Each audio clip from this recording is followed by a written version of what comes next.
नहीं, 55 साल के कंडक्टर हैं। जब नौकरी करने आए थे सर पे पूरे बाल थे, आज वो गंजे हो गए। 3 महीने से वेतन नहीं आ रहा, बराबर पीएफ कट रहा है, ईएसआई कट रहा, वेतन नहीं आ रहा है। कार्रवाई होगी अगर बस नहीं चलेगी तो? और लेट जाएंगे साहब, मरने से नहीं डरते।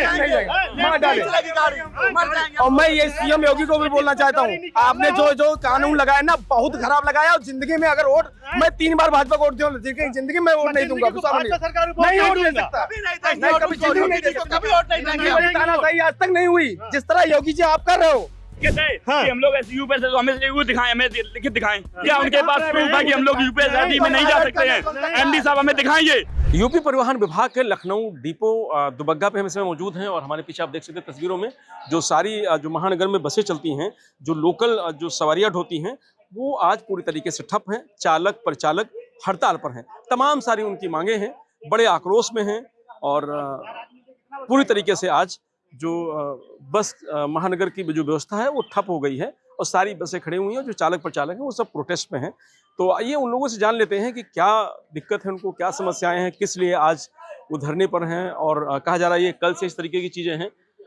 क्या क्यों भैया बात करेंगे? आप वर्दी में हैं, नहीं बात करेंगे? किससे? आपकी समस्या नहीं है? समस्या हमारी है। फिर कंडक्टर लोगों की बात करो।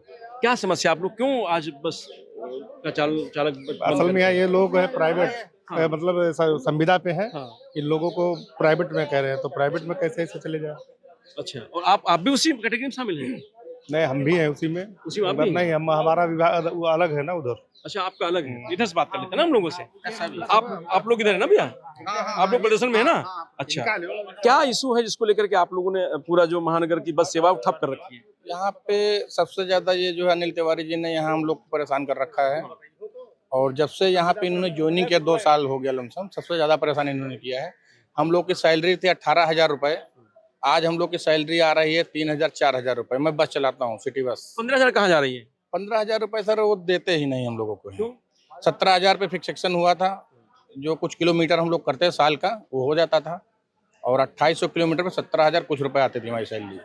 तो इन्होंने कहा कि 3 महीने अगर टारगेट सही नहीं आएगा तो सैलरी उसमें कट जाती है हम लोगों की। हाँ, सीएनजी पहले गाड़ी थी, चलाते थे हम लोग। उसका सीएनजी गाड़ी इनके पास नहीं रही, वो चली गई यहाँ से, उनका डेट पूरा हो गया था। उसके बाद एसी गाड़ी चलाते हैं, चालक भाई की सैलरी कम आती है यहाँ पे। हाँ, 3,000 4,000 5,000 बस, इससे ज्यादा नहीं। और हम लोग का परिवार नहीं चल पा रहा है। वो सब खाना खर्चा, रहना, बच्चों की पढ़ाई, ये सब चीजें जो है नहीं चल पा रही हैं। बहुत परेशान है, कर्जे से हम लोग काफी डूबे हुए हैं। डिमांड क्या है आज की? डिमांड हमारी ये है कि हम लोगों को जो है फिक्स वेतन दिया जाए और जो हमारे संविदा कर्मचारी हैं यहीं पर रहेंगे, वो किसी कंपनी की तरफ से नहीं रहेंगे। संविदा पे ही रहेंगे। फिक्स वेतन हमारा जो सरकार तय कर रही है वो वेतन हम लोग को मिले। 18,000 तो बता दिया ना सरकार ने, 18,000 कम से तो हमको मिल नहीं रहा साहब, मिल नहीं रहा है। ये सिर्फ अनिल तिवारी जी की वजह से हम लोग को हुआ है। ये तो 2 साल पहले भी आ कर था, अनिल तिवारी जी की वजह से हो रहा है। आज भी वही हो रहा है। आज भी वही कर रहा है। हाँ, और मैं एक बार और बात कहना चाहता हूँ। अनिल तिवारी जी की सैलरी मान लो कि यहाँ पे 20 या 25,000 रुपए होगी, मान लिया मैंने, 30,000 देते होंगे सरकार। तो अनिल तिवारी जी का मकान 50 लाख का कहाँ से बन गया 2 साल में? एक सीवी गाड़ी कहाँ से आ गई 25 लाख रुपए की इनके पास? सब आप इनके घर की जांच करवाई जाए, इनके पे जांच बैठाई जाए सरकार द्वारा कि कहाँ से इतना पैसा लाए, कहाँ से क्या किए हैं। कृपा कहाँ से आ रही है? आप कृपा ये है कि अब क्या बताया जाए, कृपा रही है, ये जांच करवाई है इनकी। जांच कराई। मैं ये योगी सरकार से मांग करता हूँ कि इनकी जांच। आप लोग क्यों उनके खिलाफ है? वो तो बड़े हितैषी है आपके, बताते हैं। हमारे हितैषी नहीं है, हम ही लोगों का उन्होंने गला काट लिया है। बच्चों का समझ लो, हमारे लोग को गला काटा है ना। हम लोग को आंख में आंसू है, समझ लो। ये सोच रहा हूँ कि योगी सरकार अगर हम लोग की मदद कर दे तो ज्यादा बेहतर रहेगा, नहीं तो हम लोग के बच्चे आगे हुए भूखे मर जाएंगे। मतलब जो है यहाँ पे 18,000 रुपए पाने वाला आदमी 4,000 रुपए पा रहा है, 5,000 रुपए आ रही है सैलरी, क्या घर चल सकता है? 3 महीने से वेतन भी नहीं मिला? हाँ, 3 महीने से वेतन नहीं, इन लोगों को नहीं मिला। मेरा तो हर महीने आता है, सभी लोगों का आता है, टाटा वालों का। अब पीएमआई वालों का नहीं मिला हो सकता है। वेतन नहीं मिला आपको? 3 महीने से नहीं। आप भी बस चलाते हैं? जी, परिचालक हूँ, दुबग्गा डिपो में, विष्णु कुमार। दरअसल फरवरी का वेतन इस महीने में आया है। फरवरी का अप्रैल में, मई में आया है। योगी आदित्यनाथ जी की बातों का उल्लंघन किया है, जबकि उन्होंने बोला था कि फरवरी का वेतन 2 मार्च को आना चाहिए था, वो मई का आया है। अभी तक 2 महीने का वेतन बकाया है।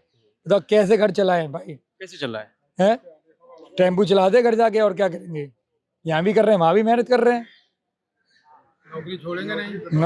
नौकरी कैसे छोड़ देंगे जब ऊपर वाले ने देखो पीएफ हर महीने पीएफ हर महीने कटता है, सैलरी नहीं आती। पीएफ वाली कंपनी है, उसको फायदा करने के लिए पीएफ हर महीने कट जा रहा है, सैलरी नहीं आ रही है। सैलरी नहीं आ रही है, सैलरी नहीं आ रही है। देखिए सबका कट जा रहा है। अब परिचालक लोगों की एक ही मांग है, हम परिचालन लोगों की एक ही मांग है कि हमें परिवहन निगम में ट्रांसफर कर दिया जाए, जैसे कि 2015, 18, 19 के कंडक्टर गए उसी तरह हमारा ट्रांसफर किया जाए परिवहन निगम में। बाकी आप कुछ भी करो, हमें उससे मतलब नहीं है, हमारे निगम में ट्रांसफर कर दिया जाए। और रही बात ये जो अधिकारी हैं अंदर, उनके खिलाफ ये रिकॉर्डिंग लो, उनकी रिकॉर्डिंग भी है अनिल तिवारी। फुटबॉल में खेल खेला जा रहा है ना, उसके पुलिस धमकी दे रहे हैं। समझ रहे हो?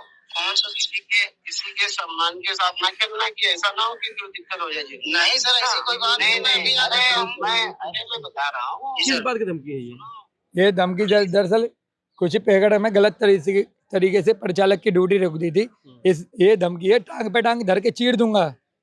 ये कोई कौन कह रहा है? कौन कह रहा है? अनिल तिवारी। हाँ, क्या है वो? भगवान है विभाग के? क्या है वो? यही तो पूछना चाहते हैं। एमडी नहीं है, सबसे बड़ा चोर है अनिल तिवारी, सबसे बड़ा चोर है। अब ये बताइए, ये कोई कर्मचारी कोई दुपट्टा है तो टांग पे टांग धर के चीर देगा? वही तो कह रहे हैं कि कौन इतना बड़ा अधिकारी जो इस तरीके गेट में घुस के गाड़ दूंगा। ये रिकॉर्डिंग में बोला है, गेट में घुस के टांग पे टांग धर के चीर दूंगा। आप लोग बोलोगे, इन्होंने ये कहा जैसे हम लोगों की कमजोरियां जो है, हम लोग जो परेशान होते हैं तो स्टेशन इंचार्ज है, वरिष्ठ केंद्र प्रभारी, हम लोग उनसे कहेंगे अपनी बात। तिवारी जी को खुशी होती होगी जब परेशाान होते होंगे। हाँ, परेशानी उनको खुशी होती है। तो इनका कहने का मतलब है कि हमारे खिलाफ अगर आप बोलोगे तो हम टांग पे टांग करके तुमको चीर देंगे, मारेंगे, प्रताड़ित करेंगे। आप लोग सुन लेते हैं। अब सुन लेते हैं, क्या करें? हम लोग कोई मैनपुरी का है, कोई फरुखाबाद का है, सब लोग यहाँ बेचारे लेटे हुए हैं, पड़े हुए हैं। 4,000 रुपए 5,000 वेतन मिलता है, वो भी समय से नहीं मिलता। फिर दूसरी बात, ये हम लोगों की समस्या है। हम लोग संविदा पद पर भर्ती हुए और ये जो अनिल तिवारी की देन है, हम लोगों को बेच दिया, एसएस कंपनी में बेच दिया, करोड़ों पैसा ले लिया और हम लोगों को बेच दिया। थोड़ा पैसे खाए अनिल तिवारी ने। किस बात का? एसएस इंटरप्राइजेज से बेचने का। जब संविदा से प्राइवेट जो कर दिया है। संविदा से, जब आप एक बात बताइए सर, संविदा से हमारी भर्ती हुई है 326 कंडक्टर की, तो संविदा पर ट्रांसफर करने में क्या जा रहा है इनका? इनके जेब से कुछ जा रहा है? तो पैसे लिए होंगे जब तो नहीं कर रहे हैं। मतलब क्या चाहते हैं आप लोग? हम लोग ये चाहते हैं कि हमारा ट्रांसफर या तो किया जाए यूपीएसआरटीसी में, या तो फिर हम लोगों को संविदा पे रखा जाए। और सैलरी अभी तो यूपीएसआरटी में आप संविदा पे है ना? हाँ, संविदा में है। अभी हम एलसीटीसीएल में है और यहाँ हमको आउटसोर्स से किया जा रहा है। तो या तो मुझे एलसीटीसीएल से रखा जाए यहाँ पे, और अन्यथा आउटसोर्स में हम लोग नहीं जाना चाहते। नहीं करेंगे। फिर क्या करेंगे आप? हम लोग धरना देंगे, यहीं पे बैठे रहेंगे जब तक हमारी कोई सुनवाई नहीं होगी। या तो सामूहिक इस्तीफा दे। तो दूसरा भर लेंगे? कौन कह रहा है सामूहिक इस्तीफा? सामूहिक इस्तीफा सरकार दूसरे को भर लेगी तो क्या करें? हम लोग सामूहिक इस्तीफा दे देंगे यहाँ, और क्या करेंगे? अगर आप इस्तीफा दे देंगे तो दूसरे लोगों को भर लेगी, तमाम बेरोजगारी को यहीं धरना देते रहेंगे, बैठे बैठे गेट पे, यहीं पे खड़े रहेंगे, यहीं पे जो होगा यहीं पे अपनी जान दे देंगे, भूख हड़ताल करेंगे यहीं। आगे क्या करेंगे हम लोग? कहाँ लेके जाएंगे? 400-500 परिवार अब आगे हम लोगों से क्या होगा? क्या पूछा जाए? कहाँ नौकरी है? क्या करेंगे? तो आप लड़ाई लड़ेंगे अपनी लड़ाई लड़ेंगे आप? हम तो पुराने आदमी नहीं, हम पुराने समस्या है। हम पुराने हैं। हमारा 35-36 लोगों की छटनी में जो छटनी करके निकाल दिया गया, अनिल तिवारी द्वारा लिस्ट बनाई गई, और उसके पहले 2 साल पहले 25,000 पे भर्ती की गई बाबुओं की। हम लोग लिपिक में भर्ती हैं, 5,000 से नौकरी स्टार्ट किए थे, और आज 46 साल के हो गए। अब हम कहाँ जाएंगे बताइए? कोई सुनने वाला नहीं, कोई अधिकारी। हमारा 2 बार आदेश हुआ, कमिश्नर साहब ने खुद कहा, लेकिन उसके बाद भी हमको ज्वाइनिंग नहीं हो पाई हमारी। तो गलत हो रहा है, मतलब चालकों पर बहुत हर सबके साथ गलत हो रहा है। पूरे डिपो में कोई ऐसा बंदा नहीं है, कोई ऐसा कर्मचारी नहीं जिसके साथ गलत न हो रहा। क्यों इतना बर्दाश्त करके नौकरी कर रहे हैं? तो क्या करें हम लोग? आप बताइए, जब कोई ऊपर से नीचे तक कोई अधिकारी सुनने वाला नहीं है तो किससे हम अपनी बात कहें?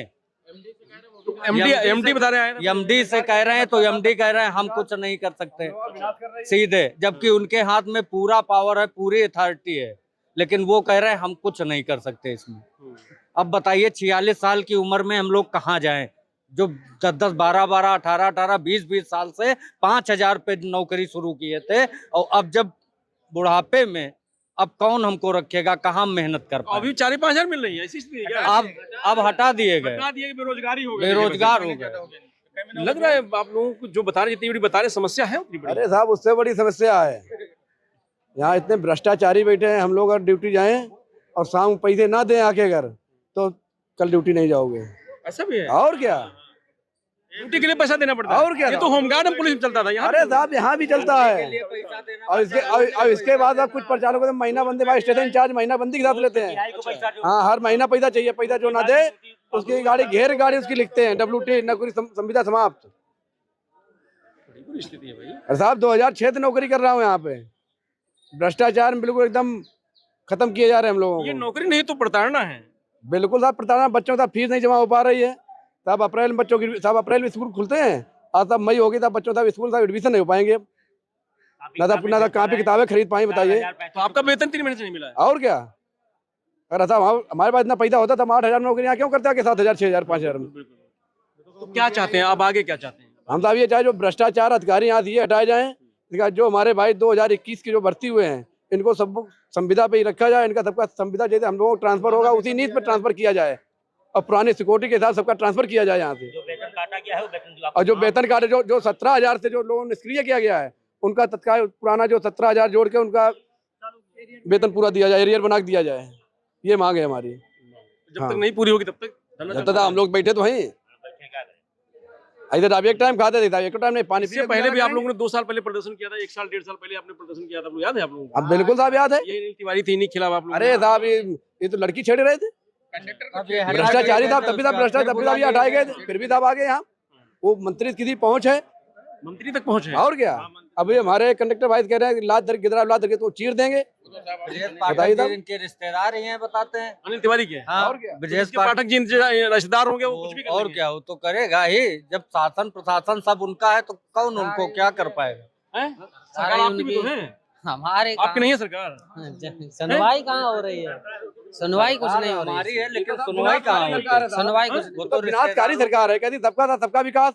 ये साहब तो विनाश हो रहा है हम लोगों का, सुनने वाला कोई नहीं है, कोई साथ सुनने वाला नहीं। अरे योगी जी ने तो कहा था कि गरीबों को अब वही तो बता रहे हैं, योगी जी कह रहे हैं सबका साथ सबका विकास, लेकिन यहाँ साथ सबका विनाश हो रहा है। यहाँ विकास हो कहाँ रहा है? चेक कर लो, सबका अकाउंट चेक कर लो कि कितनी कितनी तनख्वाह आ रही है। 3-3, 4 रुपए आ रही है। 3-3, 4 और क्या साहब, अभी दिखाए साहब दोनों अकाउंट। एक यहाँ बाहर तो मैसेज होता है कि बड़ा पैसा होता है, जो चालक प्रचालक होते हैं उनके पास माल ठीक ठाक होता है, मतलब इस तरह। अरे साहब, अब क्या बताएं हम, सुबह साहब पानी पी साहब तो पेट फूला हुआ है। अभी साहब अन्न के दर्शन नहीं हुए, अभी पानी पी गुजारा कर रहे हैं। जैसा टूटी चप्पल साहब पहले घूम रहे हैं, देख रहे साहब। तो ये जो दुबग्गा का जो डिपो है परिवहन विभाग का, उसके जो चालक प्रचालक, उनका दर्द है। 3 महीने से वेतन नहीं मिला है, PF हर महीने कट जाता है। और जो अनिल तिवारी हैं, उनकी दादागिरी जिससे प्रताड़ित हैं, कभी कहते हैं मार देंगे, कभी कहते हैं कूट देंगे, कब किसका क्या करना है ये वही तय करते हैं। कमीशन जब दो तब आपकी सही से नौकरी लगेगी, वो कब आपकी नौकरी चली जाए ये भी पता नहीं है। इस तरीके का दर्द इनका है, तो दर्द ये नौकरी नहीं, ये प्रताड़ना है, प्रताड़ित किया जा रहा है इन लोगों को। इस तरीके की भावनाएं हैं, आंसू नहीं निकलने, लेकिन दर्द बहुत है जो दिखाई दे रहा है। मैं रजनीश यादव, लोकमत हिंदी, लखनऊ।